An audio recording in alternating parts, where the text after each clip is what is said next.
Hello, my all the sweet and dearest and nearest students. Myself Vinesh Thar, and today we will start the second chapter of history. From trade to territory, the company establishes power. So, under this chapter, we will understand that how the Britishers, especially the East Indian Company, how they came to India, how they established their business in India, and how they thronged from establishing their business to conquering the whole territories of India. Okay, so we will understand in this chapter. And first of all let me tell you one thing कि जब Britishers India में आए थे east India company के रूप में, तो उस टाइम उन्होंने ऐसा नहीं सोचा था ब्रिटिशर्स ने कि हमको तो इंडिया पे रूल करना है या इंडिया को अंडर कंट्रोल में ले लेना है या पूरे एरियाज़ को हमारे अंदर ले लेना है। ऐसा उन्होंने नहीं सोचा था। वो सिर्फ इंडिया में एक as a business company business deal करने के लिए ही आए थे। उनको इम्पोर्ट एक्सपोर्ट करना था। इंडिया में जितनी भी उस टाइम पे चीज़ें होती थी, जैसे मसाले वगैरह हैं, कपड़े हैं, तो वो सब उनको ब्रिटेन में बहुत अच्छी डिमांड होती थी, क्रेजी डिमांड होती थी इंडियन चीज़ों की। तो वो वहाँ पे पहुँचाने के लिए इंडिया में बिज़नेस करने के लिए आए थे। तो अब ऐसे क्या क्या चीज़ें हुई, जैसा कि ये टाइटल कह रहा है, from trade to territory. So what all the things happened in India, that Britishers ने क्या किया, ब्रिटिशर्स बिजनेस करते करते पूरे टेरिटरीज को अपने कंट्रोल में कैसे ले लिया, इंडिया पे रूल करना कैसे शुरू कर दिया उन्होंने। तो ये चीज़ हम अब पढ़ेंगे इस चैप्टर में। So let's begin this second chapter.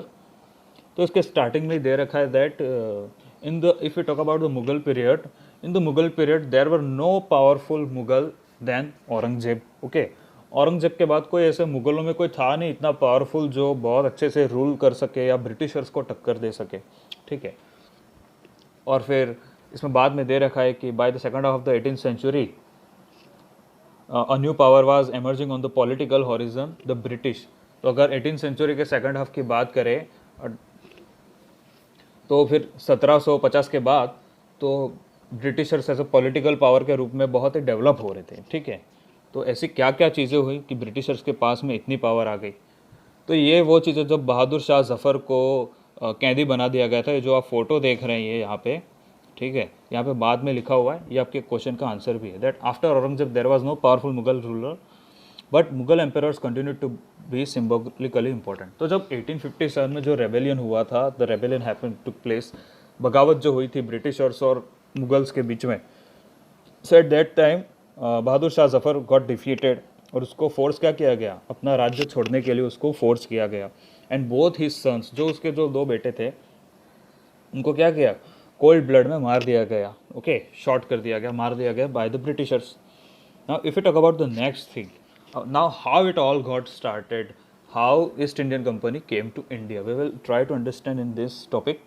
East India company comes East. ठीक है, अब ये रूट दिए गए कि वो इंडिया में आते कैसे थे। देखो यहाँ पे ब्रिटिश आइलैंड है, अब ब्रिटिश आइलैंड से वो लोग आते थे, ये ऐसे लंबा रूट होता था ये, और इनको ब्रिटेन से इंडिया आने में कितना टाइम लग जाता था, लगभग 6 से 8 महीने लगते थे ब्रिटेन से इंडिया आने में, 6 से 8 महीने। ठीक है, तो ये रूट था। Okay, now how it all got started, if you talk about the 1600 century, अगर 1600 ईयर की बात करें, the East India company acquired a charter from the ruler of England. East India company ने क्या किया, एक रूलर चार्टर थी Queen Elizabeth. Okay, ये नाम याद रखना, क्वीन एलिजाबेथ को इन्होंने अपॉइंट किया as a charter. Charter that means one person who has a privilege to change the policies and rules and regulation of a certain country. Okay, Queen Elizabeth को एक बहुत स्पेशल अधिकार दिया, charter बना दिया, दैट उनको क्या अधिकार मिला, this mean that no other trading group in England could compete with the East India company. उसको ये अधिकार दिया गया, इन्होंने ये रूल बनाया कि ईस्ट इंडिया कंपनी तो भारत में आ गई है अब बिजनेस करने के लिए, लेकिन कोई भी दूसरी कंपनी, ब्रिटेन से कोई भी दूसरी कंपनी इंडिया में नहीं आ सकती, भारत में नहीं आ सकती बिजनेस करने के लिए। ठीक है, ऐसा रूल क्यों बनाया था, ताकि ईस्ट इंडिया कंपनी के सामने कोई भी कंपटीशन ना रहे। ठीक है, अगर दूसरी कंपनियां भी आ जाएंगी तो फिर कंपटीशन राइज हो जाएगा। अगर ईस्ट इंडिया कंपनी 10 रुपये में कुछ चीज़ बेच रही है तो वो लोग 5 रुपये बेचेंगे, तो बहुत ज़्यादा कंपटीशन राइज अप हो जाएगा और फिर डिस्प्यूट्स होने शुरू हो जाएंगे। So that is why Queen Elizabeth made a rule that no other company from Britain can come to India and start their business. Okay, अब बेसिकली इनका मोटो क्या था, ये लोग क्या करते थे, किस तरह का बिजनेस करते थे ईस्ट इंडियन कंपनी वाले। तो इंडिया में जो भी चीज़ें होती थी, जो लोकल हैंडमेड प्रोडक्ट्स होते थे या मसाले वगैरह हैं, कपड़े हैं, तो ये लोग अब इंडिया में कोई कंपटीशन तो था नहीं, दूसरी कोई बिजनेस वगैरह थे नहीं, दूसरे मार्केटर्स वगैरह थे नहीं, तो ये इंडिया से एक सस्ते भाव में चीज़ें खरीद लेते, बहुत ही सस्ते में चीज़ें खरीदते और फिर उनको ब्रिटेन में बेचते बहुत ही महंगे में। They bought the Indian goods and services in cheap price and sold them in Britain in higher prices. Okay, तो इससे वो लोग बहुत ही अच्छा प्रॉफिट कमाते थे, इंडिया में सस्ते में खरीदना और फिर ब्रिटेन में बहुत महंगे में बेचना उसको, क्योंकि ब्रिटेन में बहुत ही ज़्यादा डिमांड थी इंडियन गुड्स एंड सर्विसेज की। ठीक है, लेकिन वो तो बिजनेस करने वाले जो ब्रिटेन में उनको ही रोक सकते थे। ईस्ट इंडिया कंपनी ने क्या रूल बनाया था, जो चार्टर जो थे क्वीन एलिजाबेथ, कि ब्रिटेन से कोई कंपनी दूसरी कंपनी इंडिया में नहीं आ सकती, लेकिन दूसरे जो देश के लोग थे जैसे पोर्तुगीज़ है वास्को डी गामा से, या फिर डच जो है, ओके डच वगैरह, तो वो लोग तो इंडिया में आते थे, वो भी अपना बिजनेस करना चाहते थे इंडिया में। फ्रेंच जो होते हैं और Dutch were exploring possibilities in 17th century है। पोर्तुगीज़ है, वो गोवा में अपना बिज़नेस शुरू करने की सोच रहे थे, बिज़नेस वगैरह फैला रहे थे। ठीक है, तो अब ये इतने लोग इंडिया में बिज़नेस करने के लिए आ क्यों रहे थे? डिमांड यही थी, मसाले वगैरह, लौंग होती है, क्लोव, सिनेमम, कार्डमम्स, ये सारी जो चीज़ें, दाल वगैरह होती है, इंडिया में बहुत ज़्यादा मिलती थी और बहुत प्योरीफाइड होती थी, तो उस चीज़ को वो बाहर ले जाने के लिए आते थे इंडिया। और ट्रांसफ़र कैसे करते थे ये सब? उस टाइम तो एरोप्लेन्स वगैरह नहीं होते थे, उस टाइम पे शिप्स होती थी बहुत बड़ी बड़ी। ओके, तो उसके ऊपर ही वो सब कार्गो शिप्स होते थे, उसके ऊपर ही वो सारी चीज़ें सामान रख के एक देश से दूसरी जगह ले जाते थे। जैसे मैंने ये रूट बताया ना, यहाँ पे इंडिया में सामान रखते और यहाँ से फिर ले जाते। उस टाइम इंडिया में दो पोर्ट्स बहुत ज़्यादा थे। मद्रास में एक तो बंदरगाह था पोर्ट जहाँ पे शिप्स रुकती थी, और दूसरा फिर बॉम्बे में था। ठीक है, ये कलकत्ता है, वो सब। If you talk about the next thing, अब इनको रोका कैसे जाए? अब इसमें क्या होता था, सारे जो देश है अपनी अपनी स्ट्रेटेजी करते थे। जैसे अब पोर्तुगीज़ भी इंडिया में थे, बिजनेस करना चाहते थे। ईस्ट इंडिया कंपनी भी इंडिया में बिजनेस करना चाहती थी। फ्रेंच जो थे वो भी इंडिया में बिजनेस करना चाहते थे। अब कंपटीशन राइज अप हो रहा था सारी कंपनियों के बीच, तो इनको रोका कैसे जाए? अब सारी कंपनियां, सारे जो भी देश वाले इंडिया में बिजनेस कर रहे थे दूसरे दूसरे, वो स्ट्रेटेजी अपनाते और क्या करते, बहुत ही एक तरह से बोल सकते थे अपन स्ट्रिंजेंट टैक्टिक्स अपनाते हैं, बहुत ही ख़राब टैक्टिक्स यूज़ करते हैं। कि अगर शिप समुद्र में अगर सामान जा रहा है, एक जगह इंडिया से बाहर ले जा रहे, ब्रिटेन ले जा रहे, तो ये लोग क्या करते थे, एक दूसरे पे हमला करते थे। ठीक है, जैसे ब्रिटेन की शिप्स वाले हैं, ब्रिटेन के जो आर्मी वाले हैं, वो लोग पोर्तुगीज़ की शिप को डुबा देते समुद्र में, या फिर उनके ऊपर हमला कर देते, उनके सिपाहियों को मार देते। और फिर दूसरे देश वाले भी ऐसे ही करते, फ्रेंच वाले वो ब्रिटिशर्स के साथ ऐसा कर देते, रूट्स को बंद कर देते। जैसे रूट है तो बीच में वो खड़े हो जाते या रूट फिर जाने नहीं देते।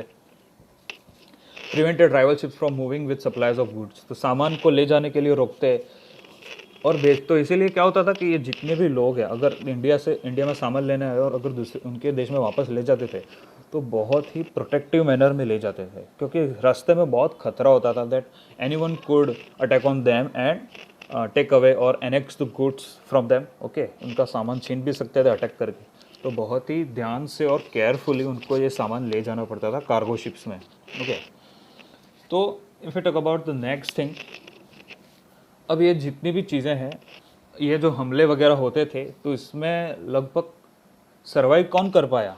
सर्वाइव सिर्फ एक ही कंपनी कर पाई, the Britishers. East India company जो थी वही सर्वाइव कर पाई, और फिर बाकी सारी जो थी, जैसे फ्रेंच कंपनी है, डच वगैरह जो थे, पोर्चुगीज़ थे, तो उनका बिजनेस धीरे धीरे क्या हो गया, इंडिया में डिक्रीज होने लगा। Okay, all of their business started to decrease, okay, in front of the Britishers. और ब्रिटिशर्स ही एक तरह से सक्सेसफुल रहे अपना बिजनेस इंडिया में स्टेबल रखने के लिए और सर्वाइव रखने के लिए। ठीक है, तो अब ईस्ट इंडिया कंपनी आई कब थी? If you talk about next thing, ये मर्केंटाइल क्या होता है आप देख लो यहाँ पे, a business enterprise that makes profit primarily through trade, buying goods cheap and selling them at higher prices. Okay, तो ईस्ट इंडिया कंपनी को हम मर्केंटाइल ही बोल सकते हैं, क्योंकि ये भी यही करती थी कि इंडिया से चीज़ों को सस्ते में खरीदती थी और बाहर अपने देश में बहुत महंगे में बेचती थी। ठीक है, if you talk about the next thing, देखो ये सारी चीज़ें वही लिखी, अगर आप पढ़ोगे तो मैंने भी जो बताई कि कौन से रूट से जाता थे। ठीक है, जो भी चीज़ें हैं आप देख सकते हो, ये सिल्क इंडिया प्रोड्यूस्ड, ये सारी चीज़ें। ओके, ये पेपर, क्लोव्स, कार्डामम, इसकी डिमांड थी तो वही चीज़ें लेने आते थे वो। Now East India company begins trade in Bengal. Okay, तो ईस्ट इंडिया कंपनी कैसे इंडिया में आई और उन्होंने ट्रेड एक्चुअल में शुरू कब किया वो चीज़ हम देखेंगे अब यहाँ पे। ठीक है, east India company begins trade in Bengal. So सबसे पहले ये कब आई? इन 1651 में बंगाल में एक रिवर है हुगली रिवर, तो उसके पास में उन्होंने अपनी फैक्ट्री एस्टैब्लिश की थी। कंपनी ट्रेडर्स और फैक्ट्रीज ऑपरेटेड देयर। ओके, तो वहाँ पे बंगाल में हुगली के पास उन्होंने अपनी फैक्ट्री को एस्टैब्लिश किया और वहाँ पे जो दूसरे वर्कर्स थे उनको उन्होंने इनवाइट किया वहाँ पे कि वो काम करें। सारे वर्कर्स दूर दूर से उस कंपनी में काम करने के लिए आते थे। What the Britishers did is they established their factory there. So for example if I tell you, जैसे मान लो कि ये फैक्ट्री थी ब्रिटिशर्स की, ठीक है, इन्होंने फैक्ट्री में यहाँ पे प्रोडक्शन करते हैं अगर, या फिर कोई सामान है उसको फिर कन्वर्ट करते हैं या फिर उनको और इसके पास में फिर उन्होंने क्या किया, वेयर हाउसेस भी बनाए। वेयर हाउस मतलब गोदाम जहाँ पे सामान को रखा जाता है। ठीक है, अलग अलग वेयर हाउसेस बनाए। देन जो भी चीज़ उनको, जैसे इंडिया में जो भी चीज़ें उनको खरीद के अगर बाहर एक्सपोर्ट करनी थी तो वो इन वेयर हाउसेस में उस सामान को रखते थे फिर। ठीक है, then also had offices where company official set. इन्होंने अपने छोटे छोटे ऑफिसेज भी बना रखे थे, जैसे कितना सामान खरीदा उसका ऑफिस अलग, उसका हिसाब किताब रखना, सामान कितना बाहर गया उसका हिसाब किताब रखना, फैक्ट्री में अगर कुछ है तो प्रोडक्शन वगैरह चल रहा है तो कितना प्रोडक्शन हुआ उसका हिसाब किताब रखना।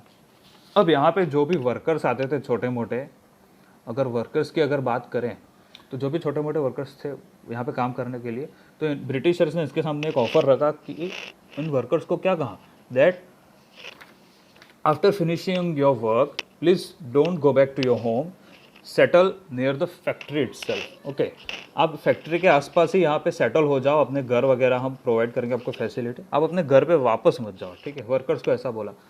तो फिर इन्होंने धीरे धीरे वर्कर्स को भी खींच लिया, फैक्ट्री के आसपास ही यहाँ पे रहने लगे।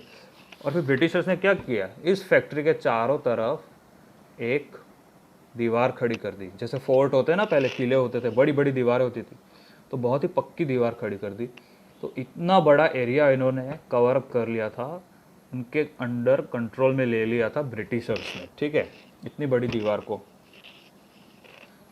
तो इस तरह से दीवार बना के इन्होंने एक एरिया को कवर अप कर लिया, अपने अंडर में ले लिया।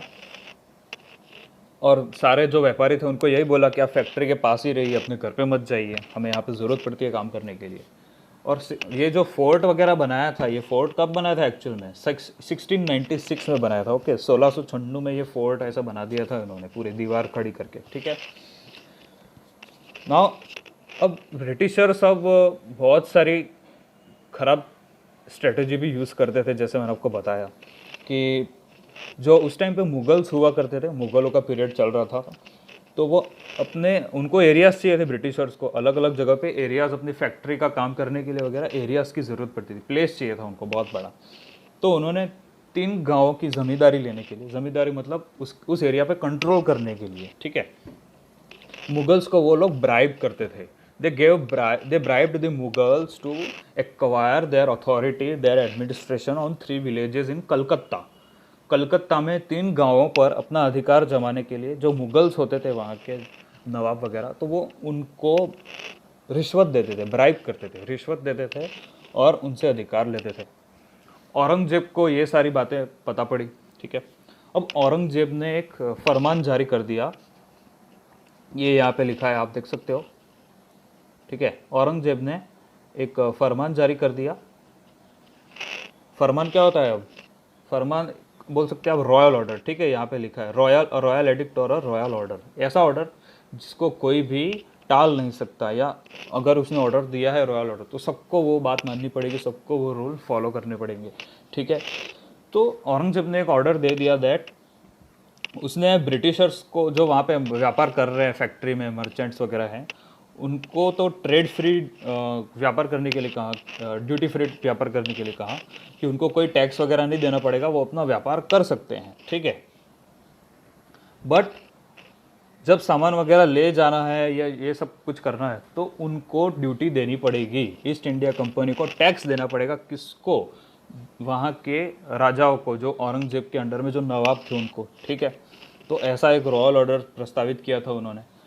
बट ईस्ट इंडिया कंपनी ने क्या किया, दे रेफ्यूज्ड टू पे all type of this duties. Okay, उन्होंने ऐसी कोई भी टैक्स देने से मना कर दिया। वो टैक्स नहीं देते थे, बंगाल में जो रेवेन्यू वगैरह देनी पड़ती थी प्रॉफिट कमाने के चक्कर में, वो ऐसा कुछ भी नहीं करते थे।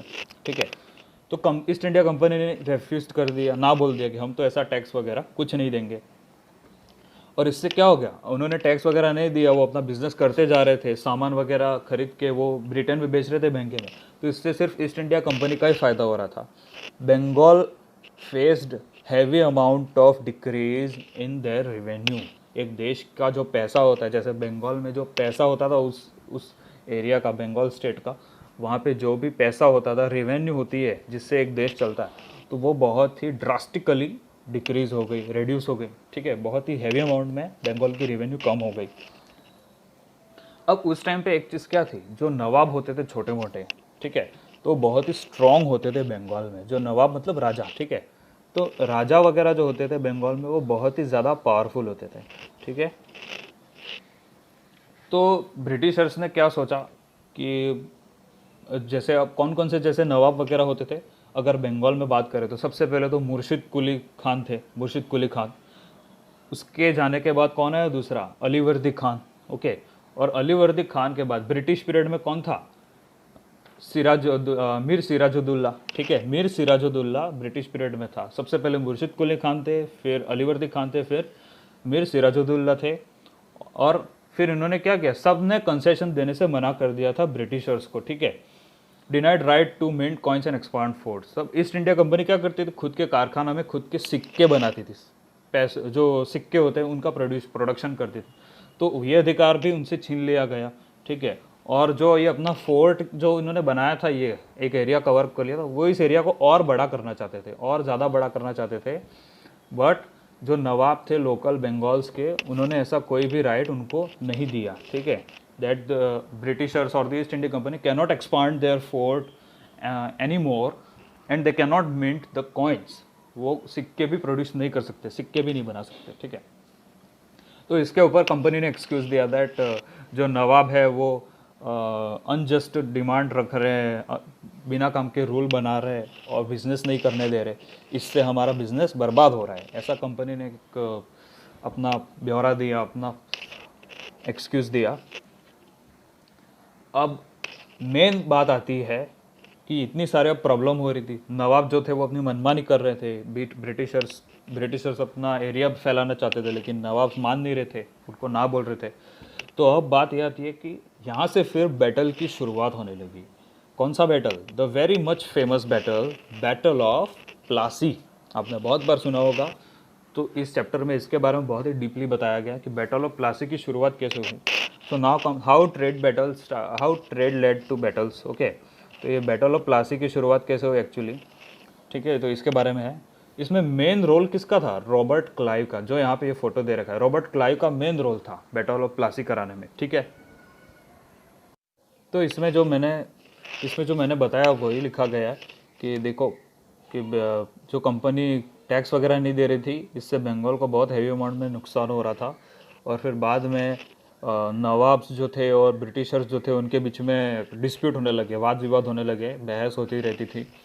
तो फिर बाद में फिर बैटल ऑफ प्लासी की शुरुआत हुई थी। इसमें मेन रोल किसका था, तो रॉबर्ट क्लाइव का। अब रॉबर्ट क्लाइव जो था, जो मद्रास में जो ये पोर्ट है, मद्रास का जो बंदरगाह है, जहाँ पे शिप्स हैवी शिप्स आती थी सामान वगैरह ले जाने के लिए, आप देख सकते हो ये सामान पड़ा हुआ है शिप्स ले जा। तो ये मद्रास का जो पोर्ट है वो किसके अंडर में था, रॉबर्ट क्लाइव के अंडर में। ठीक है, रॉबर्ट क्लाइव इसको कंट्रोल में रख रहा था, इसके अंडर में था, ये एडमिनिस्ट्रेशन इसका था। तो रॉबर्ट क्लाइव जो थे, इन्होंने क्या सोचा, अब आपको पता है कि 1756 में मीर सिराजुद्दौला था, वही नवाब ये ब्रिटिशर्स को बिजनेस में प्रॉब्लम्स क्रिएट कर रहा था, मतलब उनको सारी तरह की अथॉरिटी नहीं दे रहा था। ठीक है, बंगाल में जो नवाब था वो। So company wanted a puppet ruler and his rivals as nawab. तो कंपनी ने क्या सोचा, ईस्ट इंडिया कंपनी ने, कि उनको एक ऐसा नवाब चाहिए जो उनके अंडर में रहे, उनका कहना माने, ऐसा नवाब चाहिए था उनको। ठीक है, तो अब मीर सिराजुद्दौला तो उनका कहना मान नहीं रहा था। ऊपर से मीर सिराजुद्दौला ने क्या किया, कंपनी को इंटरफेयर करने से मना किया कि वो पॉलिटिकल इंटरफेयर ना करे और चुपचाप रेवेन्यू दे दे, जो पैसा वो टैक्स देना पड़ता है वो रेवेन्यू चुपचाप नवाब्स को प्रोवाइड करे। ठीक है। तो जब कंपनी ने ऐसा नहीं किया तो मीर सिराजुद्दौला ने क्या किया, he went to the company with his 30,000 soldiers in Kasim Bazar, ठीक है। उनकी जो फैक्ट्री जो थी कसीम बाजार में, वहाँ पे 30,000 सैनिकों को लेके गया जो मीर सिराजुद्दौला था वो। उसने सारे कंपनी ऑफिशियल्स को पकड़ लिया, कैप्चर कर लिया, और फिर गोदाम को भी बंद कर दिया। जो ईस्ट इंडिया कंपनी के जो वेयर हाउस थे, गोदाम में जो सामान पड़ा था उसको भी लॉक कर दिया। और सारे जो इंग्लिश मैन थे, जो ब्रिटिशर्स थे, उनके पास जो वेपन्स होते थे सिक्योरिटी पर्पज़ के लिए, वो भी उनसे छीन लिए गए। और जो उनकी शिप्स वगैरह जो थे, जहाज़ वगैरह, उनको भी रोक दिया गया, बांध दिया गया, ठीक है। ये सब कर दिया मीर सिराजुद्दौला ने। फिर इसके बदले में रॉबर्ट क्लाइव ने फिर क्या किया, रॉबर्ट क्लाइव ने अब एक सोचा कि अब ऐसा नवाब हमें ढूंढना पड़ेगा जो हमारा कहना माने, तो ही हम मीर सिराजुद्दौला को हरा पाएंगे। क्योंकि जब रॉबर्ट क्लाइव ने फिर मद्रास से अपने जहाज़ को भेजा था मीर सिराजुद्दौला से फाइट करने के लिए, जब उनकी फैक्ट्री को लॉक कर दिया था, तो बहुत बुरी तरह से वो हारे थे, ठीक है। तो इसलिए फिर हारने के बाद रॉबर्ट क्लाइव ने क्या सोचा कि मीर सिराजुद्दौला तो बहुत पावरफुल है, हम ऐसे तो उससे कभी जीत नहीं पाएंगे, हमें उनके अंडर में एक ऐसा नवाब चाहिए जो हमारा कहना माने। मतलब जो होते हैं ना आस्तीन के सांप, जो खाते हमारे लेकिन दूसरों का मानते हैं, दूसरों की बातें मानते हैं, उनका कहना करते हैं। तो ऐसे ही मीर सिराजुद्दौला के अंडर में भी एक नवाब था। कौन था वो? मीर जाफ़र, ओके। मीर जाफ़र जो था, तो मीर जाफ़र के सामने रॉबर्ट क्लाइव और द ब्रिटिशर्स या फिर ईस्ट इंडिया कंपनी ने एक ऑफ़र रखा कि अगर मीर जाफ़र जो, if the Mir Jafar maintain his dignity with the Britishers, अगर वो ब्रिटिशर्स के साथ में मिल जाता है, ठीक है, उनके साथ में मिल जाता है, तो ब्रिटिशर्स क्या करेंगे, मीर जाफ़र को बंगाल का नवाब बना देंगे, राजा बना देंगे, ठीक है। तो अब उस टाइम पे सारे नवाबों के मन में ग्रीड था, there was greed and lust of becoming a nawab of Bengal in mind of every nawab, Mir Jafar हो या मीर कासिम हो, ठीक है। तो मीर जाफ़र ये बात मान गया। अब क्या होता था, जब भी रॉबर्ट क्लाइव, ब्रिटिशर्स और मीर सिराजुद्दौला के बीच में जब भी फाइट होती, तो मीर जाफ़र क्या करता, मीर जाफ़र वहाँ पे जाके फाइट नहीं करता ग्राउंड में, वो वहाँ पे उनकी आर्मी, उनके जो सैनिक जो होते थे उनको ना बोलता कि आप लोग फाइट नहीं करेंगे, उनको ना बोल देता, ठीक है। तो इससे क्या होता था, मीर सिराजुद्दौला के बैटल में मीर सिराजुद्दौला की आर्मी हार जाती, क्योंकि मीर जाफ़र को ही वो भेजता था हमेशा फाइट करने के लिए ब्रिटिशर के साथ, और मीर जाफ़र तो ब्रिटिशर से मिल गया था, तो वो फाइट क्यों करता, वो तो वहाँ पे जाके खड़ा रहता ऐसे ही। तो मीर सिराजुद्दौला ऐसे ही हर बैटल हारता गया, और फाइनली फिर उसको असासिनेट कर दिया ब्रिटिशर्स ने। मीर सिराजुद्दौला को क्या कर दिया, मार दिया गया, असासिनेट कर दिया गया। और as Britishers promised to Mir Jafar, जो ब्रिटिशर्स ने प्रॉमिस किया था मीर जाफ़र को, तो मीर जाफ़र को नवाब बना दिया गया बंगाल का, ठीक है। अब कंपनी क्या चाहती थी, wanted role in administration for expansion of trade. अब कंपनी को पता था कि अगर हम सिर्फ बिजनेस के ज़रिए ही अगर हम हमारा बिज़नेस डायरेक्ट बढ़ाना चाहते हैं तो हमें कोई अथॉरिटी नहीं देगा, हम डायरेक्टली हमारा बिज़नेस नहीं बढ़ा पाएंगे, हमें एडमिनिस्ट्रेशन की ज़रूरत है। एडमिनिस्ट्रेशन मतलब जितने भी स्टेट्स हैं इंडिया में अलग अलग, हमें वहाँ पे रूल, हम उस वहाँ की अथॉरिटी चाहिए, वहाँ पे रूल करना स्टार्ट करना पड़ेगा, तो ही हम वहाँ के एरिया में अपना बिज़नेस एक्सपांड कर सकेंगे, एस्टैब्लिश कर सकेंगे, ठीक है। तो मीर जाफ़र जब नवाब बन गया यहाँ बंगाल का, ये बैटल ऑफ प्लासी जो है, उसको प्लासी क्यों कहते हैं, क्योंकि जहाँ पे ये बैटल हुआ था तो वहाँ पे जो पेड़ होते थे वो पलाश के पेड़ थे, तो वहाँ पे जो पेड़ होते थे वो पलाश के पेड़ थे, इसलिए वहाँ उसको क्या बोलते हैं, बैटल ऑफ प्लासी बोलते हैं। तो मीर जाफ़र जब नवाब बन गया बंगाल का, तो वो क्या था, एक तरह का पपेट बन गया था ब्रिटिशर्स का। पपेट दैट मीन्स जो सिर्फ ब्रिटिशर्स का कहना मानता है, ब्रिटिशर्स के ऑर्डर्स को फॉलो करता है, उनके रूल्स मानता है, ये सब, ठीक है। तो ब्रिटिशर्स बार बार उनको मीर जाफ़र को ऑर्डर देते कि हमें यहाँ से इतना रिवेन्यू चाहिए, ये जो कलकत्ता है या फिर ये जो अलग अलग गाँव जो उनके अंडर में थे, हमें यहाँ से इतना रिवेन्यू आप कलेक्ट करके दोगे। और मीर जाफ़र, जो नवाब को ब्रिटिशर्स ने क्या ऑर्डर दिया था जो उनके अंडर में थे वो, जैसे मीर जाफ़र को, Mir Jafar had to pay around ₹5 lakh per month as a revenue to Britishers, okay. Britishers को 5 लाख रुपये हर महीने देने पड़ते थे मीर जाफ़र को, ठीक है, एज अ रिवेन्यू। ब्रिटिशर्स ने ऐसा ऑर्डर रखा था। अब एक बार क्या होता है, नवाब बनने के जब आदमी बड़ा हो जाता है तो उनके मन में ऐसा आ जाता है कि मैं क्यों किसी का ऑर्डर मानूं, मैं क्यों किसी के रूल फॉलो करूं। तो मीर जाफ़र के मन में भी ऐसा हो गया कि मैं क्यों ब्रिटिशर्स की हर बात मानूं, मैं तो नवाब हूँ बंगाल का, ठीक है। तो फिर वो ब्रिटिशर्स का हर ऑर्डर नहीं मानता, कुछ ना कुछ एक्सक्यूज़ कर देता कि मुझे भी नवाब की डिग्निटी में रहना पड़ेगा, मतलब मैं नवाब हूँ तो मैं आपकी हर बात नहीं मान सकता, ठीक है, मेरे भी कुछ उसूल हैं, कुछ कायदे कानून हैं, ये सब बोलता था। तो मीर जाफ़र ने फिर जब प्रोटेस्ट किया ब्रिटिशर्स के खिलाफ, तो ब्रिटिशर्स ने क्या किया, उसको नवाब की पोस्ट से हटा दिया, ठीक है, नवाब की पोस्ट से हटा दिया। और फिर क्या किया उसने, मीर कासिम को नवाब बना दिया, ठीक है, मीर कासिम को नवाब बना दिया। जैसे मैं यहाँ पे बताऊँ आपको, यस, तो यहाँ पे लिखा हुआ है ये, आप देख सकते हो कि जैसे ही मीर जाफ़र ने प्रोटेस्ट किया तो ब्रिटिशर्स ने क्या किया, मीर जाफ़र को पोस्ट से हटा के मीर कासिम को नवाब बना दिया बंगाल का। ब्रिटिशर्स ऐसे ही करते, जो उनका कहना नहीं मानते उनको पोस्ट से हटा देते और दूसरे किसी को नवाब बना देते, ठीक है। तो अब मीर कासिम को उन नवाब को क्या बोला, around 5 lakh rupees every month, but company wanted more money to finance its wars. 5 lakh रुपये का रेवेन्यू तो उनको मिलता ही था हमेशा, ठीक है, हर मंथ, लेकिन फिर भी उनको और पैसा चाहिए था अपना बिजनेस एक्सपांड करने के लिए, ठीक है। अब मीर कासिम को जब नवाब बनाया तो फिर मीर कासिम ने भी यही चीज़ की, मीर कासिम ने भी ब्रिटिशर्स की बात माननी मना कर दी कि भाई मैं क्यों आपकी बात मानूं, मैं तो नवाब हूँ, मैं मेरी मर्जी का करूँगा, ठीक है। तो अगेन ब्रिटिशर्स ने क्या किया, मीर कासिम को भी मीर कासिम के साथ फिर फाइट की उन्होंने, ठीक है। मीर कासिम ने एक बैटल छेड़ दिया, जंग शुरू कर दी, कहाँ पे, बैटल ऑफ बक्सर, इसको बोलते हैं बैटल ऑफ बक्सर। यहाँ पे जो लिखा है, defeated in a battle of Buxar, when Mir Qasim जो था वो डिफीट हो गया था बैटल ऑफ बक्सर में, ठीक है, क्योंकि उसने वो रेवेन्यू वगैरह देने से भी मना कर दिया था, वो पैसे वगैरह देने से, ठीक है। तो जब मीर कासिम बैटल ऑफ बक्सर हार गया तो उसको भी फिर नवाब की पोस्ट से हटा दिया गया। फिर वापस से मीर जाफ़र को ही ब्रिटिशर्स ने क्या किया, नवाब बना दिया। मीर जाफ़र को पहले नवाब बनाया था, उसने कुछ एक बात नहीं मानी तो उसको हटा दिया, मीर कासिम को नवाब बनाया। मीर कासिम ने भी उनके सामने जंग छेड़ दी ब्रिटिशर्स के सामने, फिर बैटल ऑफ बक्सर हुआ, बैटल ऑफ बक्सर में मीर कासिम हार गया, वापस से मीर जाफ़र को ही ब्रिटिशर्स ने नवाब बना दिया। लेकिन फाइनली फिर क्या हुआ, मीर जाफ़र 1765 में उसकी डेथ हो गई थी, ठीक है, 1765 में उसकी डेथ हुई। अब कंपनी ने क्या सोचा कि अब हमें कोई भी ऐसा नवाब वगैरह नहीं चाहिए, ठीक है, अगर हमें हमारा बिजनेस करना है तो हम खुद ही नवाब बन जाते हैं, हमें अब किसी नवाब की ज़रूरत नहीं है।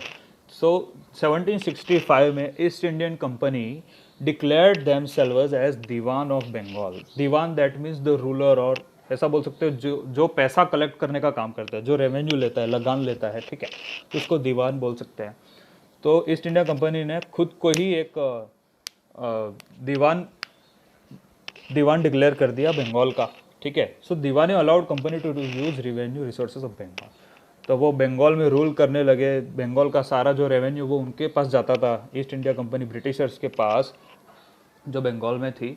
तो अब क्या था, वो बंगाल के सारे रिसोर्सेज को आसानी से यूज़ कर सकते थे क्योंकि वो खुद नवाब बन गए थे बंगाल के, ठीक है। अगर उनको पैसे की ज़रूरत है, फाइनेंस की ज़रूरत है, प्रोडक्शन करने के लिए पैसा इन्वेस्टमेंट करना है, वर्कर्स को सैलरी देनी है, तो वो ये सारी चीज़ें जो है, मशीनरी वगैरह खरीदनी है या आर्मीज़ को मेंटेन रखना, आर्मी को वेपन्स वगैरह खरीदने हैं, तो ये सारी चीज़ें अब किसके पैसों से खरीदी जाती थी, बंगाल में जो रेवेन्यू होती थी उसके पैसों से। जब ब्रिटिशर्स बंगाल के नवाब नहीं थे तो अब ये सारी चीज़ें वो कैसे खरीदते थे, उनको ब्रिटेन से पैसा मंगवाना पड़ता था कि भाई हमें हमारी फैक्ट्री को बढ़ाना है, हमारी फैक्ट्री में ये मशीनरी लगानी है, वर्कर्स को सैलरी देनी है, तो उनको ब्रिटेन से पैसा मंगवाना पड़ता था। बट अब वो पैसा नहीं मंगवाना पड़ता था क्योंकि अब वो बंगाल के नवाब बन गए थे, ठीक है। तो वो बंगाल से ही सारा पैसा वगैरह खर्च करते थे। फिर अगर हम बात करें आगे रॉबर्ट क्लाइव के बारे में, तो अगर हम बात करें company officials become nawabs. Nawabs मतलब नवाब को ही नवाब कहते हैं। नवाब को वो ब्रिटिशर्स ने इंग्लिश में एक नाम दिया था नवाब, ठीक है। तो नवाब खुद को वो नवाब कहने लगे थे, मतलब ब्रिटिशर्स थे नवाब क्यों कहने लगे थे, क्योंकि वो बंगाल पे रूल करना उन्होंने स्टार्ट कर दिया था, उनके अंडर में आ गया था पूरा, ठीक है। तो खुद को नवाब घोषित कर दिया उन्होंने, डिक्लेयर कर दिया। अब जो रॉबर्ट क्लाइव जो था वो एक्चुअल में इंडिया कब आया था, इंग्लैंड से, मद्रास में जो था वो 18 साल की उम्र में आया था इन 1743। ओके, यहाँ पे जो लिखा है रॉबर्ट क्लाइव के बारे में आप देख सकते हो, ये 1743 में ये आया था इंडिया में, 18 साल की उम्र में आया था, ठीक है। फिर इन 1767 when he left India his Indian Fortune was worth 4 lakh pound, ठीक है। अब उसको इंडिया में अपॉइंट किस लिए किया गया था? इंडिया में जो करप्शन होता था उस टाइम पे, जो कुछ छोटे मोटे नवाब हो या ब्रिटिशर्स के अंडर में ही बहुत सारे ऐसे जो छोटे मोटे ऑफिशियल होते थे, वो पैसा खाने का काम करते थे, खुद की जेब भरते थे, ठीक है, कंपनी में। तो ऐसे लोगों को हटाना और ऐसे लोगों की रिपोर्ट बनाना, रिपोर्ट देने का काम रॉबर्ट क्लाइव को दिया था कि आप that he must go to India and reduce the corruption which is happening in our own company। Britishers खुद जो करप्शन कर रहे थे उसको हटाने के लिए रॉबर्ट क्लाइव को काम दिया था। लेकिन जब फाइनली 1767 में रॉबर्ट क्लाइव वापस ब्रिटेन गया तो फिर ब्रिटिशर्स ने क्रॉस एग्जामिन किया। ब्रिटिशर्स ने ये फाइंड आउट किया कि रॉबर्ट क्लाइव की जो नेट वर्थ है, उसने इंडिया में जाकर कितना पैसा कमा लिया, 4 लाख पाउंड, ठीक है। 4 लाख पाउंड बहुत ही हैवी अमाउंट होती है। तो फिर ये डाउटफुल केस लगा ब्रिटिशर्स को कि रॉबर्ट क्लाइव ने इतना पैसा कैसे कमा लिया। तो जब क्रॉस एग्जामिनेशन हुआ, उसके सारे जो बैलेंस शीट्स, अकाउंट्स वगैरह चेक किए गए, तो ये तो कल्प्रिट पाया गया, रॉबर्ट क्लाइव है वो एक तरह से मुजरिम करार कर दिया गया और फिर उसको सज़ा हो गई। और फाइनली जब वो 1774 में वापस से निकला, एक्विट हुआ, छूट गया, so what Robert Clive did, he committed suicide. Robert Clive ने सुसाइड कर दिया, ठीक है, क्योंकि वो ये बर्दाश्त नहीं कर पाया, ये गिल्ट जो था उसके ऊपर, जो कन्विक्शन लगाया गया था, उसको एक्सेप्ट नहीं कर पाया वो, ठीक है, तो उसने सुसाइड कर लिया गया। If you talk about the next thing, तो जो ब्रिटिशर्स जो थे, अगर हम आगे की बात करें तो सारे, सिर्फ ऐसा एक रॉबर्ट क्लाइव ही नहीं था जिसने ये इतना सारा पैसा कमाया। बहुत सारे ब्रिटिशर्स क्या है, इंडिया में बिजनेस करने के लिए नहीं, सिर्फ अपनी जेब भरने के लिए ही आए थे। वो इंडिया में क्या करते, बिजनेस करने के लिए आते तो, और अपने खुद की जेब पे ज़्यादा वो करते, वो ऐसे ऐसे काम करते जिससे खुद को पर्सनल प्रॉफिट ज़्यादा हो और ब्रिटेन को कम हो, और पैसा वेल्थ वगैरह जमा करके वो ब्रिटेन ले जाते खुद की जेब भर के। ऐसे ही पूरे इंडिया को इन्होंने क्या कर दिया था, स्क्वीज़ कर लिया था, निचोड़ दिया था पूरी तरह से, ठीक है। अब कंपनी क्या थी, कंपनी रूल एक्सपांड, कंपनी अपने खुद के, अब कंपनी अपने अब खुद को बड़ा करना चाहती थी। The company wanted to expand itself and authorise more rule over the whole India, ठीक है। सो अब कंपनी ने बहुत ज़्यादा रूल बनाए, एक एटिकेटिक रूल्स बोल सकते हो आप, that no direct military attack, कि कंपनी अब किसी पे भी, किसी भी नवाब पे या किसी भी राजा पे डायरेक्ट मिलिट्री अटैक नहीं करेगी, एक सेंसिबिलिटी में रहेगी, एक डेकोरम मेंटेन रखेगी, ठीक है, जो बड़े लोगों का जो डेकोरम होता है वो। Company will only use political, economic and diplomatic methods. तो कंपनी को अगर किसी से कोई बात मनवानी है या कोई भी चीज़ करनी है तो वो डिप्लोमेटिक वे में करेगी, एक आदर्श रूप में। ऐसा नहीं कि they are threatening someone to remove their troops और टू सरेंडर देमसेल्व्स, ठीक है, किसी को धमकाना वगैरह ये सब नहीं करेगी कंपनी, वो एक डिप्लोमेटिक वे में ही सारी चीज़ें सॉर्ट आउट करेगी। तो फिर जो बैटल ऑफ बक्सर हुआ था मीर कासिम का, जिसमें मीर कासिम हार गया था, उसको नवाब की पोस्ट से हटा दिया गया था, तो फिर कंपनी ने क्या किया, अब कंपनी ने बेंगलोर पे रूल करना शुरू कर दिया था। अब उन्होंने सारे इंडियन स्टेट्स में, जितने भी इंडियन स्टेट्स थे, सब जगह पे खुद के पॉलिटिकल एजेंट्स क्रिएट कर दिए थे, पॉलिटिकल, ब्रिटिशर्स के पॉलिटिकल एजेंट्स, ठीक है, पॉलिटिकल एजेंट्स क्रिएट कर लिए थे। जो ईस्ट इंडिया कंपनी के कोई भी ऑर्डर है या इंटरेस्ट है तो वो पॉलिटिकल एजेंट उन इंडियन स्टेट्स के जो रूलर जो थे, नवाब राजा वगैरह थे, उनके सामने वो रखते वो बात, ठीक है। Now the company forced the states into a subsidiary alliance. ये बहुत ही इंपॉर्टेंट चीज़ है, आप ध्यान से सुनना। सब्सिडरी अलायंस क्या चीज़ है, ठीक है, यहाँ पे लिखा गया है, Indian state they tried to decide what was to be successor to the throne and who was to be appointed as administrative post. Sometimes the company forced the state, ये वाला, ठीक है, subsidiary alliance.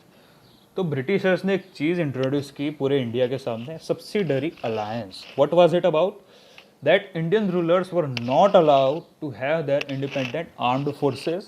They were to be protected by the company but pay for the subsidiary forces that the company was supposed to maintain.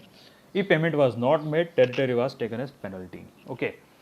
इसका मतलब ये है, subsidiary alliance का मतलब दैट कंपनी ने अब सारे जो इंडियन रूलर्स जो थे, छोटे मोटे राजा या बड़े महाराजा वगैरह, उनको डिसअलाउ कर दिया कि वो खुद की आर्म्ड फोर्सेस नहीं रख सकते, खुद के सैनिक या खुद के सिपाही नहीं रख सकते प्रोटेक्शन या रक्षा करने के लिए या लड़ाई करने के लिए।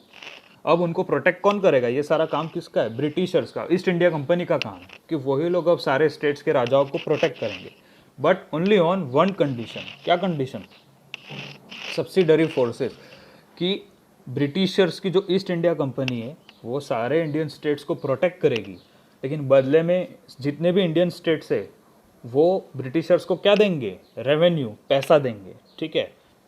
तो और अगर कोई इंडियन स्टेट पैसा देने में फेल हो जाता है, ठीक है, जो रेवेन्यू उनको ब्रिटिशर्स प्रोटेक्ट कर रहे थे और उनको रेवेन्यू देना पड़ता था जो बदले में, तो अगर कोई इंडियन स्टेट रेवेन्यू देने में फेल हो जाता है तो वहाँ का जो जितना भी एरिया, पूरी टेरिटरी इंडिया का जितना भी जो भी इंडियन स्टेट वो पूरा था, वो पूरा किसके अंडर में आ जाएगा? अथॉरिटी पूरी कौन ले लेगा? ब्रिटिशर्स ले लेंगे, ठीक है, पूरा एरिया ब्रिटिशर्स के अंडर में चला जाएगा।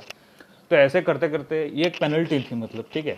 तो ये इसी को बोलते हैं सब्सिडरी अलायंस, कि हम आपके एरिया को प्रोटेक्ट करेंगे, बदले में आपको हमें रेवेन्यू देना है। अगर आप हमें रेवेन्यू नहीं दे सके तो हम आपके पूरे एरिया को कंट्रोल कर लेंगे, आपका उस पर कोई अधिकार नहीं रहेगा, पूरा अधिकार हमारा आ जाएगा, ठीक है। ब्रिटिशर्स ने ये पूरी पॉलिसी रखी थी, सब्सिडरी फोर्सेस, ठीक है। तो ऐसे करते करते उन्होंने हैदराबाद को भी एनेक्स कर दिया था। रिचर्ड विल्सले जो थे उस टाइम पे गवर्नर थे 1798 से 1805 में। द नवाब ऑफ अवध जो थे, अवध के जो नवाब थे उनको भी फोर्स किया गया था, क्योंकि जो नवाब ऑफ अवध था उसके सामने भी यही कंडीशन थी कि ब्रिटिशर्स है वो उनको प्रोटेक्ट करेंगे। तो अब जो नवाब जो था अवध का, वो रेवेन्यू देने में फेल हो गया, ठीक है, उसको जो लगान या पैसा देना था वो ब्रिटिशर्स को दे नहीं पाया, वो फेल हो गया। तो बदले में ब्रिटिशर्स ने क्या किया? उससे भी अवध का एरिया छीन लिया, पूरी टेरिटरी एनेक्स कर ली। हाफ ऑफ द टेरिटरी बोल सकते हैं, आधा जो अवध का हिस्सा था, आधा अवध वो किसके अंडर में चला गया? ब्रिटिशर्स के अंडर में, क्योंकि जो नवाब था अवध का उसने रेवेन्यू देने से वो फेल हो गया था, दे नहीं पाया था। हैदराबाद को भी कम्प्लीटली टेक ओवर किसने कर लिया था? ब्रिटिशर्स ने हैदराबाद को भी अपने कंट्रोल में ले लिया था। ये Nawab Shujauddaula of Awadh with his sons and the British resident, painted by टेलीकैटर, ये पेंटिंग वगैरह होती है अवध का जो नवाब था वगैरह, ओके। अब ये सब्सिडरी अलायंस का फ़ायदा उठा के ब्रिटिशर्स ने लगभग बहुत सारी टेरिटरीज को अपने अंडर में ले लिया था। जैसे subsidiary alliance was not accepted. अब जो मेन एक था Mysore was much more famous in terms of exporting goods and services. वहाँ पे एक मालाबार कोस्ट था, वो बहुत ही ज़्यादा फेमस था, ठीक है।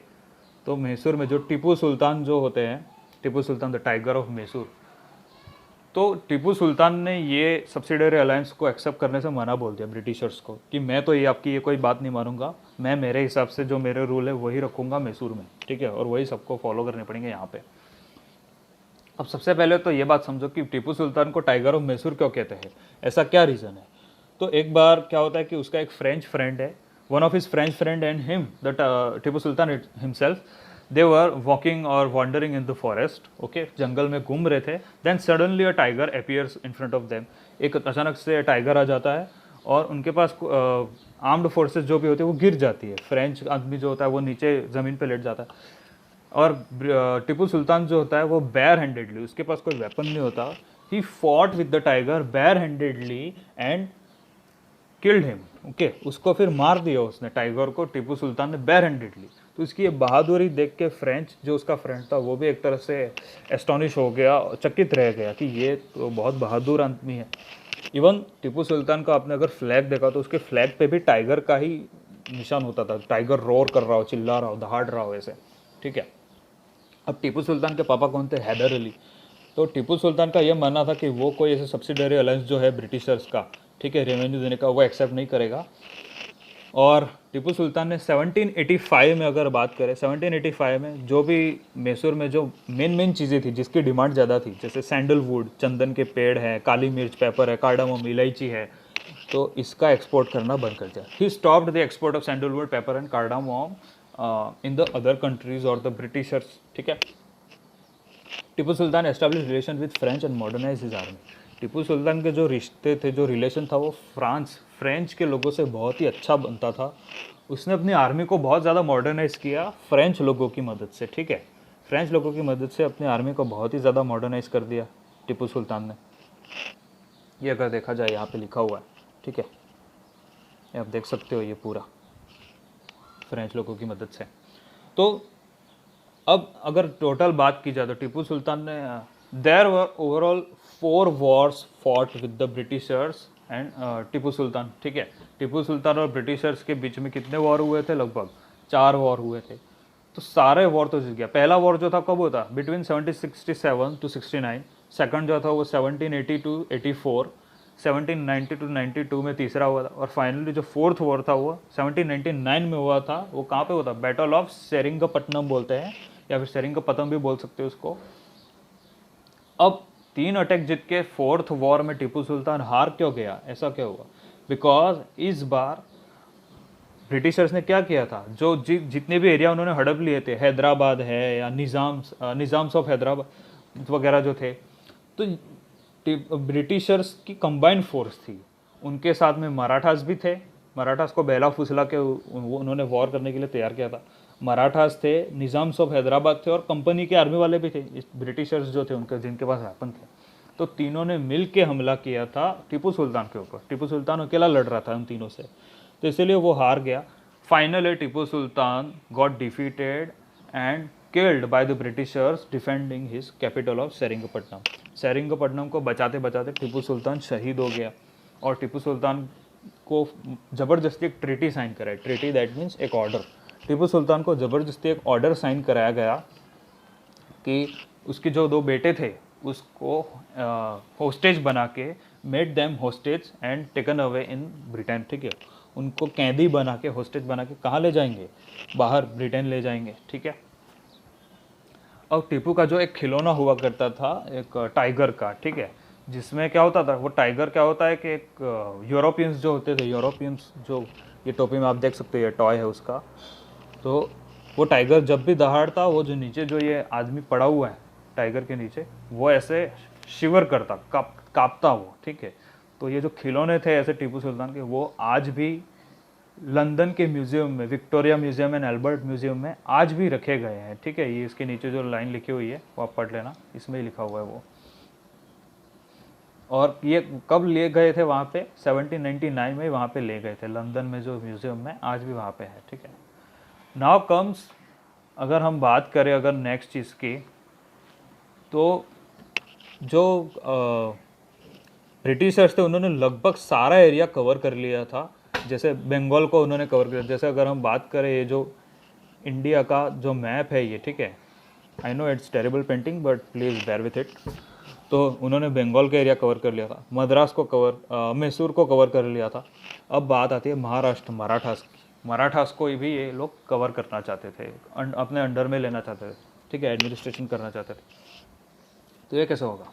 अगर हम बात करें तो सबसे पहले जो एक बार मराठास का युद्ध हुआ था 1761 में, थर्ड बैटल ऑफ पानीपत जिसको बोलते हैं, ठीक है, it is written there. Third battle of Panipat हुआ था मराठास और किसके बीच में हुआ था? Dream of ruling from Delhi was shattered. तो मराठास का ये सपना था कि वो, अब मराठास महाराष्ट्र में रहते थे लेकिन पानीपत का हरियाणा, दिल्ली की तरफ, ठीक है। तो वो युद्ध वहाँ पे हुआ था हरियाणा में, पानीपत में। तो मराठास को ये चाहते कि हम दिल्ली पे भी रूल करें, बट पानीपत का युद्ध वो हार गए एंड ब्रिटिशर्स वहाँ पे उस टाइम पे जीत गए थे, ठीक है। अब मराठास में क्या है, अलग अलग डायनेस्टी थी। ऐसा नहीं कि मराठा एक ही थे, मराठास अलग अलग तरह के होते थे। जैसे कौन कौन होते थे? जैसे मराठास में सिंधिया होते थे, होलकर्स हैं, गायकवाड़ है, देन भोसले है, ठीक है, ये सब होते थे। और इनके ऊपर एक टॉप लीडर होता था, ठीक है, जिसको क्या बोलते थे मराठी में? पेशवा। जैसे आपने सुना होगा बाजीराव मस्तानी मूवी में पेशवा होता है, तो उसके अंडर में बहुत सारे अलग अलग डायनेस्टीज या फिर एरिया होते हैं, ऐसे ही था, प्रिंसिपल जिसको बोलते हैं। If we talk about in 18th century, Mahadji Scindia and Nana पाटसे as main statesman थे वहाँ पे। अगर मराठा की अगर बात करें तो 3 युद्ध हुए थे ब्रिटिशर्स के साथ। अगर हम बात करें तो first was Anglo Maratha war, ठीक है, जिसमें सालबाई की ट्रीटी लिखी गई थी, सालबाई ट्रीटी। ये इस पूरे वॉर लिखे गए, देखो ये आप देख सकते हो, ये यहाँ पे द मराठास, ठीक है।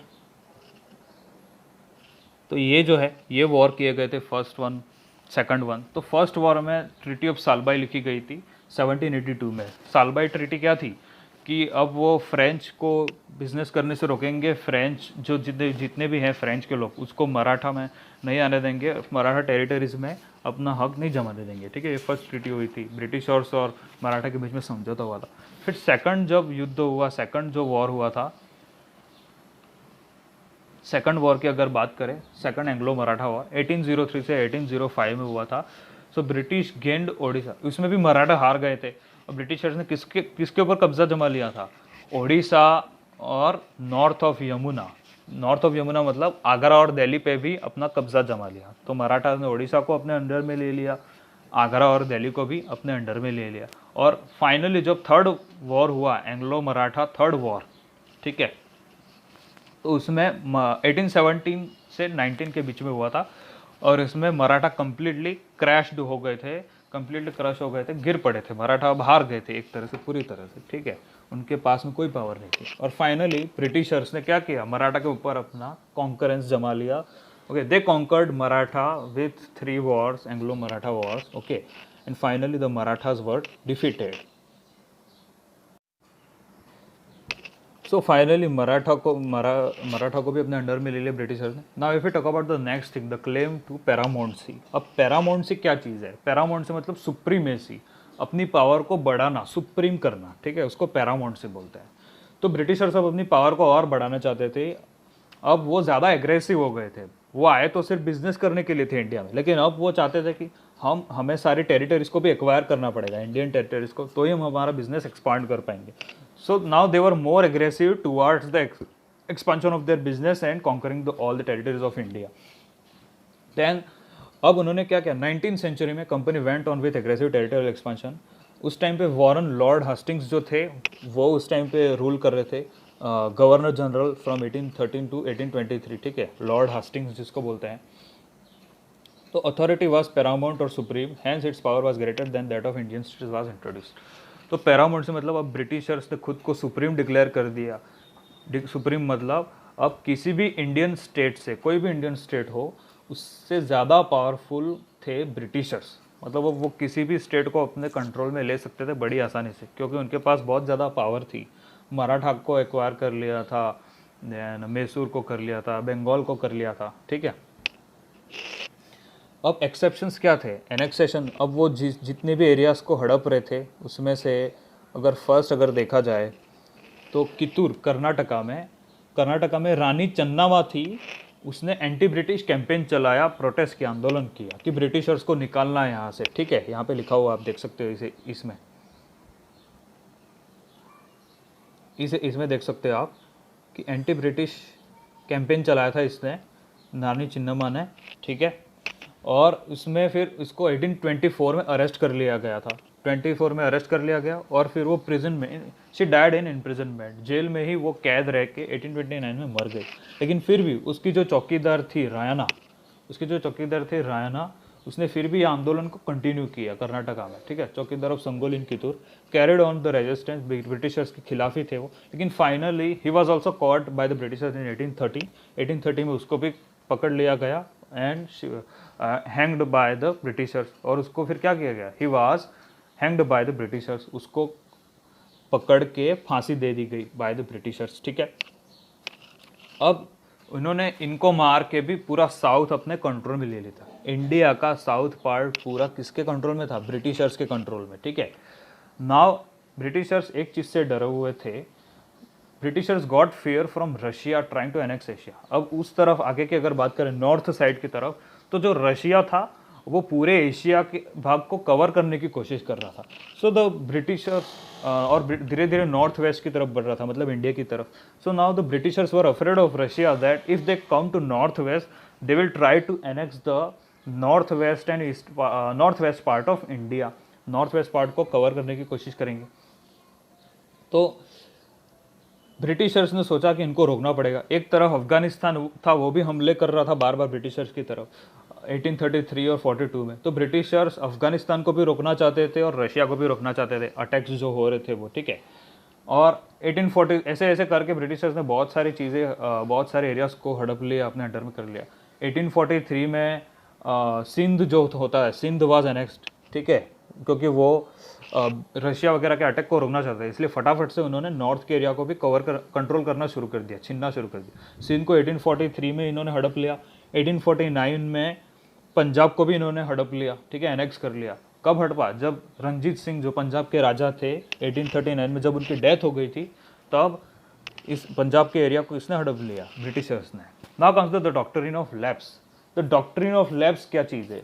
Lord Dalhousie, governor general from 1848 to 1846, 1848 से 56 तक जो गवर्नर जनरल थे लॉर्ड डलहौसी, उन्होंने एक चीज़ नया रूल ऑर्गेनाइज किया, नई पॉलिसी बनाई, that if an Indian ruler died without a male heir his kingdom would lapse, that is become part of company territory. कि अगर इंडियन स्टेट में अब जो जितने भी इंडियन स्टेट बचे हुए जहाँ पे ब्रिटिशर्स का राज नहीं है, अगर उस इंडियन स्टेट में वहाँ के राजा की मौत हो जाती है, ठीक है, and if there is no other ruler which can rule on the territory, ठीक है, अगर वहाँ पे कोई भी दूसरा राजा नहीं है, उस या तो जो राजा मर गया उसका कोई बेटा नहीं है रूल करने के लिए, या कोई भी दूसरा ऐसा पावरफुल पर्सन नहीं है, मेल कैंडिडेट अगर नहीं है, फीमेल हो तो नहीं रूल कर सकेंगे, अगर मेल है तो ही रूल कर सकेंगे, ठीक है।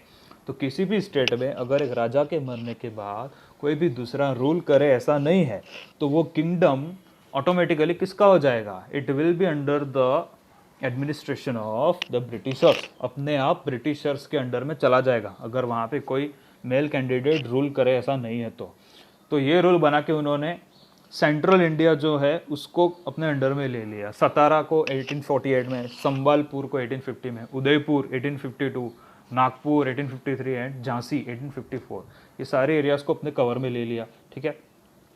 और फाइनली अवध को 1856 में उन्होंने annexed much of the centre and north India, और अवध को भी 1856 में कम्प्लीटली, पहले तो हाफ टेरिटरी अवध की उन्होंने अपने कंट्रोल में ली थी ब्रिटिशर्स ने, फिर 1856 में कम्प्लीटली उन्होंने अपने अंडर में ले लिया, ये एक्सक्यूज बता के that stating they were obliged to by duty to remove misgovernment and nawab was deposed, कि एक तो अवध का जो नवाब था उसने अपनी ड्यूटी नहीं दी, अपना टैक्स नहीं दिया जो उसको देना था ब्रिटिशर्स को, और वहाँ पे बहुत ही मिस गवर्नमेंट चल रही थी। जो नवाब था अवध का वो बराबर से रूल नहीं कर रहा था, वहाँ के लोगों को तकलीफ हो रही थी, ऐसा एक्सक्यूज़ देके ब्रिटिशर्स ने अवध को हड़प लिया, ठीक है, और वहाँ के नवाब को हटा दिया। और फिर फाइनली 1856 में ये हुआ, और 1857 में यू ऑलरेडी नो कि अवध भी साथ में था, और बहादुर शाह जफ़र के साथ युद्ध हुआ था, इस चैप्टर के स्टार्टिंग में आया था। फिर बहादुर शाह जफ़र को कैदी बना दिया गया था, ठीक है। फिर ये चीज़ आप देख सकते हैं यहाँ पे, ये मैप दिया गया है इंडिया का कि किस तरह से ब्रिटिशर्स जो थे, आप देखना एरियाज अंडर ब्रिटिश रूल, ये जो येलो पार्ट है वो पार्ट है जहाँ पे ब्रिटिशर्स रूल करते थे, ठीक है। तो आप चेक कर सकते हो कि पहले इंडिया में येलो पार्ट कितना था, सिर्फ इतना था, फिर बाद में येलो पार्ट आप देख सकते हो सेकंड मैप में इतना बढ़ गया, मतलब ब्रिटिशर्स ने धीरे धीरे अपना कंट्रोल इतनी जगह पे जमा लिया। और अगर आप थर्ड मैप देखो तो नॉर्थ साइड जो पंजाब और वो भी उन्होंने हड़प लिए थे, लाहौर वगैरह, तो लगभग या राजस्थान के थोड़े बहुत एरिया को छोड़ के लगभग पूरे इंडिया में ब्रिटिशर्स आपको दिख रहे होंगे। येलो पार्ट में जितने भी वो ब्रिटिशर्स के रूलर पॉइंट है वहाँ पे ब्रिटिशर्स रूल करते थे, ठीक है। तो ये मैप बहुत इंपॉर्टेंट है। और फाइनली ब्रिटिशर्स अपना नया एडमिनिस्ट्रेशन शुरू करना चाहते थे। फाइनली उन्होंने लगभग ऑलमोस्ट 63%, इंडिया का जो 63% भाग है वो ब्रिटिशर्स के कंट्रोल में था, and almost around 78% population was under the control of the britishers, okay. Now the britishers wanted to create their new administration, अपना नया एडमिनिस्ट्रेशन एस्टैब्लिश करना चाहते थे, setting up a new administration. और उस टाइम पे गवर्नर जनरल थे under Warren Hastings, okay, Warren Hastings जो थे 1773 से 1785। So British territories divided into presidencies under governors, Bengal, Madras and Bombay. तो ब्रिटिश टेरिटरीज ने क्या किया था, उन जो भी गवर्नर्स थे उनको एक अंडर प्रेसिडेंसी में डिवाइड किया था। And at that time there were 3 presidencies mainly, Bengal, Madras and Bombay. 3 presidency थी, ये इंपॉर्टेंट चीज़ें याद रखना कि कौन सी 3 प्रेसिडेंसी थी, Bengal, Madras and Bombay under the British rules, okay. Warren Hastings ने वारन हस्टिंग्स सबसे पहला फर्स्ट गवर्नर जनरल था ब्रिटिशर्स का इंडिया में, ठीक है। Introduce several administrative reforms mainly in justice. तो वॉरेन हस्टिंग्स ने बहुत सारे नए नए पॉलिसीज़ और कायदे लाए, स्पेशली जस्टिस में जो क्राइम केसेस होते हैं या किसी को न्याय देना है उसमें वो बहुत सारे उसने रूल चेंज किए। क्या रूल चेंज किए? Each district was to have 2 courts, कि हर डिस्ट्रिक्ट में, हर जिले में 2 तरह की कोर्ट होंगी। First was a criminal court which was known as the फौजदारी कोर्ट, ठीक है। पहली जो थी, हर जिले में 2 तरह की कोर्ट होंगी। पहले थी क्रिमिनल कोर्ट और दूसरी जो थी वो सिविल कोर्ट, जिसको उस टाइम क्या बोलते थे, दीवानी कोर्ट, ठीक है। तो जो क्रिमिनल कोर्ट थी वो किसके अंडर में थी? Under qazi. And civil court थी was under mufti, qazi and mufti, ठीक है। वॉरेन हस्टिंग्स को भी फिर बाद में क्या किया, was impeached for 7 years। Warren Hastings को भी पकड़ लिया गया बाय द ब्रिटिशर्स इसके चक्कर में, और उसको 7 साल तक जेल में डाल दिया था। When he went back to England, ठीक है, जब इंग्लैंड वो वापस गया 1785 में, तो उसको भी 7 साल के लिए कैद में डाल दिया था। वाई? एडमुंड बुर्क जो थे, एडमुंड बुर्क करके एक आदमी था, यहाँ पे लिखा हुआ है, आप देख सकते हो, ये जो है ये, यस, एडमुंड बुर्क जो थे, ठीक है। तो उसने इल्ज़ाम लगाया था वॉरेन हस्टिंग्स पे that him of being personally responsible for the misgovernment of Bengal, कि बंगाल में जो उस टाइम पे क्या है, बहुत ज़्यादा इशू हो रहे थे, आज़ादी की मांग वगैरह भी वो छिड़ गई थी, जंग छिड़ गई थी, ठीक है। तो इसके लिए वॉरेन हस्टिंग्स को जिम्मेदार ठहरा रहे थे जो ब्रिटिशर्स थे, कि इसने बराबर अपना एडमिनिस्ट्रेशन नहीं किया, बराबर अपने आर्मी फोर्सेस को, अपने ट्रूप्स को इसने यूज़ नहीं किया इंडियंस पे कंट्रोल जमाने के लिए, ठीक है। तो इसके लिए उसको एक्यूज़ किया गया और इसको भी 7 साल की सज़ा मिली। अब ये नए कानून वगैरह बनाना चाहते थे ब्रिटिशर्स जो थे वो, as per the Hindu laws and Muslim laws, ठीक है। हिंदूज़ और मुस्लिम्स के जो लॉज जो थे, कानून वगैरह थे, उनके धर्मशास्त्र वगैरह आप बोल सकते हो, तो उसके बेसिस पे ये लोग अब अपना नए लॉज और रूल्स और रेगुलेशन बनाना चाहते थे, ठीक है। अगर हम बात करें तो सी, तो अब जो ब्राह्मण्स थे, अब नए रूल्स और रेगुलेशन बनाने थे हिंदू लॉज और रेगुलेशन के हिसाब से, मुस्लिम्स और हिंदूज के। तो ब्राह्मण पंडित जो थे वो सब डिफरेंट आइडिया और पॉइंट ऑफ व्यू के थे। कुछ एक जो पंडित थे वो अपनी अलग ओपिनियन रखते, कुछ एक पंडित थे वो अलग ओपिनियन रखते। तो उसके बेसिस पे थोड़ा लॉज बनाना मुश्किल था, क्योंकि वो अलग अलग धर्मशास्त्र से आते थे, कुछ एक दूसरे धर्म के थे, कुछ एक दूसरे धर्म के थे, ऐसे इंडिया में। तो उनके लॉज वगैरह, उनकी बिलीफ जो होती थी, ठीक है, तो वो अलग थे। तो उसके बेसिस पे लॉज बनाना थोड़ा प्रॉब्लमेटिक हो रहा था ब्रिटिशर्स के लिए। Then NB Halhed translated this digest into English. तो नथानियल हेलहेड करके एक पर्सन था, NB हेलहेड भी बोल सकते हो, तो वो एक तरह से लिंग्विस्ट था। वो क्या करता था, इसने क्या किया, जितने भी हिंदू लॉज थे उसको ट्रांसलेट किया। अब हिंदू लॉज तो उस टाइम पे किस में होते थे, संस्कृत में ज़्यादा से ज़्यादा होते थे, तो उसको ट्रांसलेट करके इंग्लिश में कन्वर्ट किया। ऐसे ही by 1778 a code of Muslim laws, फिर 1778 में मुस्लिम लॉज को भी ऐसे ही उन्होंने कंपाइल किया। सारे जो मुस्लिम लॉज की बिलीफ थी, मुस्लिम कानून वगैरह होते थे, उनके धर्म वगैरह, विश्वास वगैरह, उनको कलेक्ट किया और उसको भी फिर कन्वर्ट किया उन्होंने। Also compare for the benefit of European जजेस, जिससे क्या होगा, जो भी जज वगैरह होते थे कोर्ट में, यूरोपियन जजेस होते थे, इंडियन जज तो होते नहीं थे उस टाइम पे, तो उनको हेल्प मिलेगी थोड़ी डिसीजन वगैरह लेने में। जब अगर उनको हिंदू आइडियाज़ के बारे में पता होगा, मुस्लिम आइडियाज़ के बारे में पता होगा, तो मिथोलॉजी वगैरह होती थी वो। रेगुलेटिंग एक्ट ऑफ 1773, तो 1773 में उन्होंने एक एक्ट शुरू किया, new supreme court was establish. Supreme court को एस्टैब्लिश किया इन्होंने। आज के टाइम पे कहाँ है, दिल्ली में, न्यू दिल्ली में सुप्रीम कोर्ट है, लेकिन उस टाइम पे सुप्रीम कोर्ट कहाँ थी, द सदर निजामत अदालत, इट वाज सेटअप इन कलकत्ता। कलकत्ता में सुप्रीम कोर्ट को एस्टैब्लिश किया था, जिसका नाम क्या था, was also set up at Calcutta while a court of appeal. तो सुप्रीम कोर्ट थी, और फिर while a court of appeal जो थी, the Sadar Nizamat Adalat was also set up at Calcutta. Sadar Nizamat अदालत थी, अपील करने की जो कोर्ट थी, ओके, उसको सेटअप किया था। Indian district head collector whose rule was to collect revenue.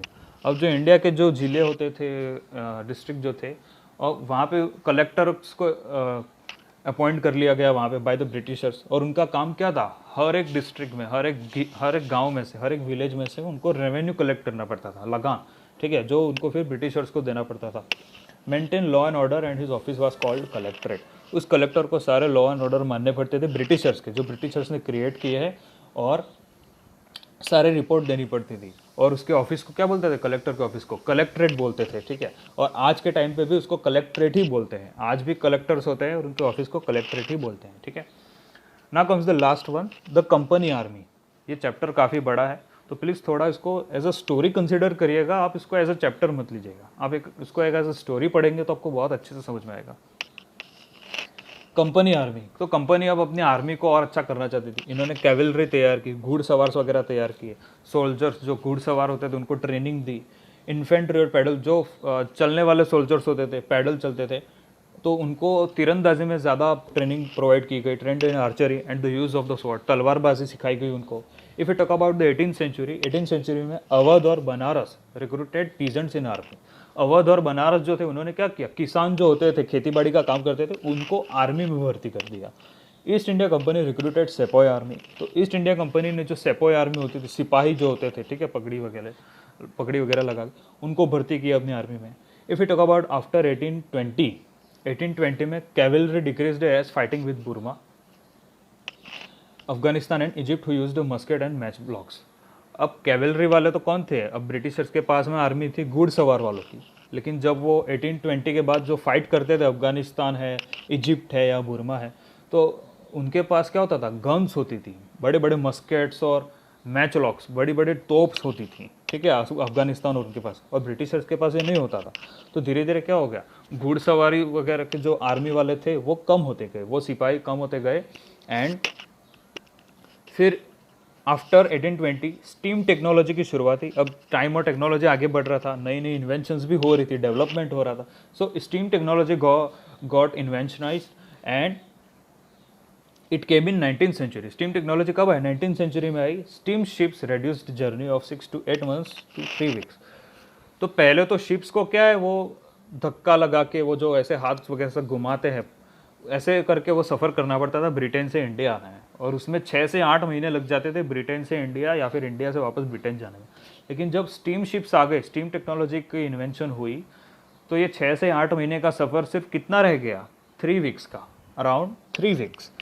6 से 8 महीने का सफ़र सिर्फ 3 हफ्ते में अब वो इंडिया से ब्रिटेन जा सकते थे, ब्रिटेन से इंडिया आ सकते थे सिर्फ 3 हफ्ते में, क्योंकि स्टीम टेक्नोलॉजी आ गई थी अब शिप्स में भी, ठीक है, स्टीम शिप्स जिसको बोलते हैं। By 1857, if you talk about by 1857, ये सारी वही चीज़ें, मस्केट्स एंड मैच लॉक्स क्या होता है आप देख सकते हो, सवार, धर्मशास्त्र क्या होता है, ठीक है। If you talk about 1857, company directly ruled 63% territory and 78% population. As I told you, जो हमने इंडिया का मैप देखा था यहाँ पे, कि 1857 तक इंडिया में ब्रिटिशर्स ने लगभग 63% टेरिटरी को अपने अंडर में ले लिया था, और 78% जो पॉपुलेशन थी वो ब्रिटिशर्स के कंट्रोल में थी, ठीक है। सो दिस वाज जो चैप्टर। आपके यहाँ पे एक एडिशनल चीज़ दे रखी है, ये south Africa, slave trade in south Africa. तो ये यही चीज़ है कि जो डच के लोग जो थे, वो उन्होंने 17th सेंचुरी में अफ्रीका पे अपना कंट्रोल जमाया था, और वहाँ पे वो क्या करते थे, साउथ अफ्रीका के लोगों को पकड़ लेते और उनको स्लेव मार्केट होता था, उनको गुलाम बना के बेच देते थे उन लोगों को, स्लेवरी। और फाइनली ये स्लेवरी एंड कब हुई? 1834 में इस गुलामी की जो स्लेवरी होती थी, लोगों को पकड़ के बेचना, ये स्लेवरी 1834 में बैन हुई।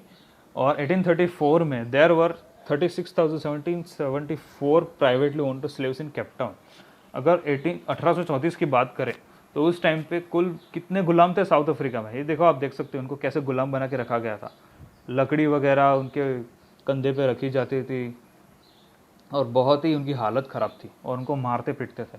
तो केप टाउन की अगर बात करें तो उस टाइम पे 36,774, 36,774 slaves were there in Cape Town in 1834. Okay, so this was your chapter. Soon I'll provide you the question answers also in our FlipLearn application.